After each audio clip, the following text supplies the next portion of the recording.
Dear students, मैं am Kapil Sharma, lecturer polytechnic college Ajmer. आज जो हमारा टॉपिक है डिस्कशन का, दैट इज़ कि various examples of mathematical modelling.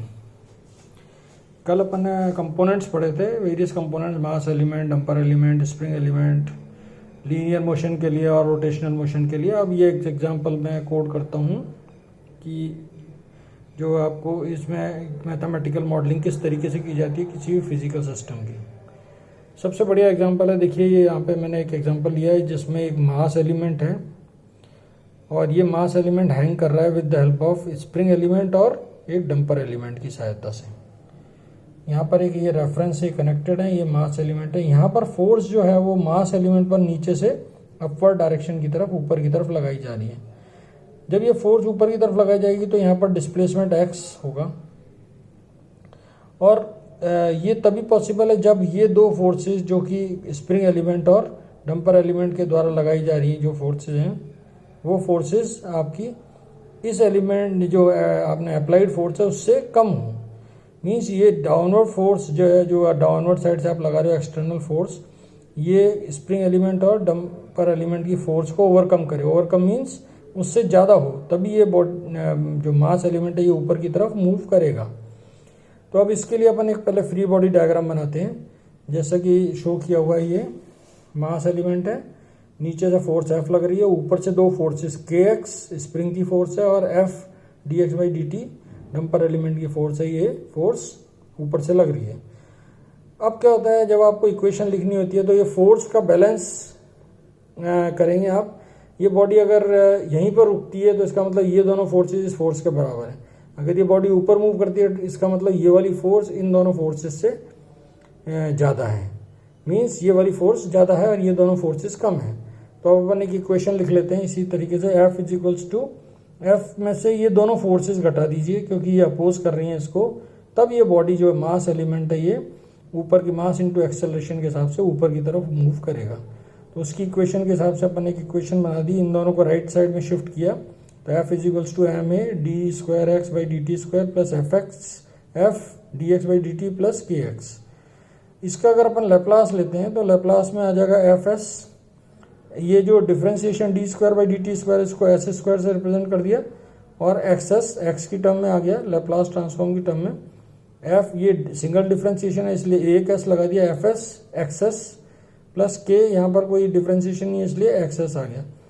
Access यहाँ से आपने कॉमन ले लिया तो ये ms² प्लस fs प्लस के आ जाता है और ये fs है। जो ट्रांसफर फंक्शन की डेफिनेशन में अपन ने फर्स्ट टॉपिक पे पढ़ा था कि output Laplace of output upon Laplace of input का जो रेशियो है that is transfer function. Means यहाँ पर आउटपुट डिस्प्लेसमेंट है और इनपुट फोर्स है। तो transfer function is equals to X s upon Fs। इस इक्वेशन से आप ये देखिए Fs तो इधर आ जाएगा डिनोमिनेटर में और ये वाला पार्ट चला जाएगा राइट साइड में 1/में। तो ये इक्वेशन से ये लेप्लास ट्रांसफॉर्म निकाल लिया जाता है। तो अब इसको आप ब्लॉक डायग्राम में कैसे रिप्रेजेंट करेंगे, इनपुट को ऐसे शो करेंगे, ये गेन हो गया और ये आउटपुट हो गया। Means Fs multiplied by this gain equals to X s. ये देखिए Fs को इससे गुणा करेंगे तो इक्वल्स टू एक्सेस हो जाएगा। इस तरीके से लीनियर मोशन का एग्जांपल अपन ने लिया। इसी तरीके से एक रोटेशनल मोशन का एग्जांपल ले लेते हैं।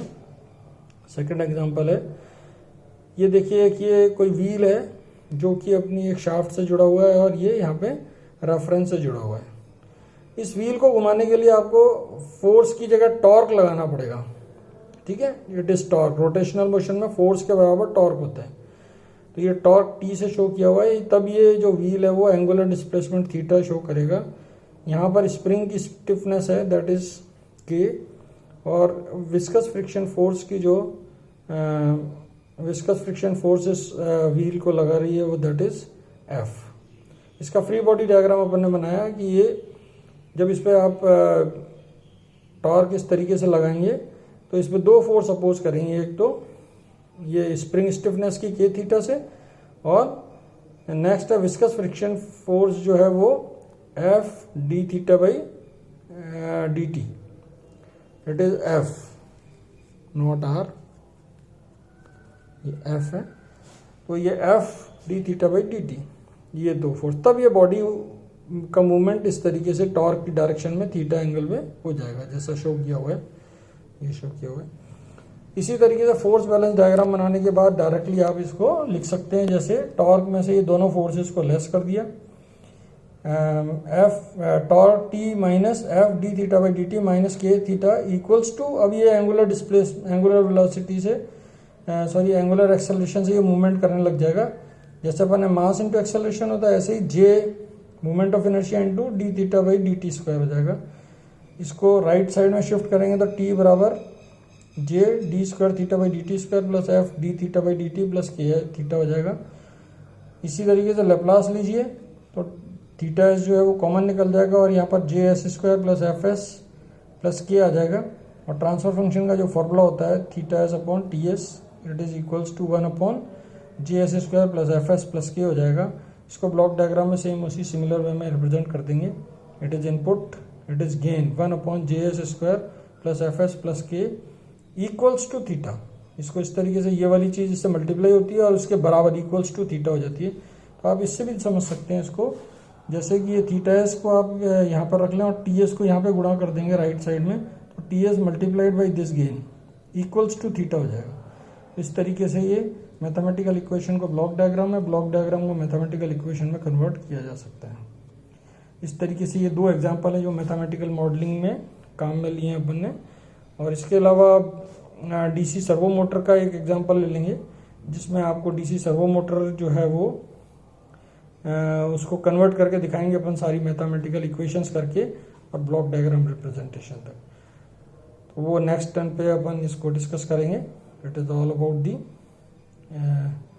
examples of mathematical modeling. Thank you very much.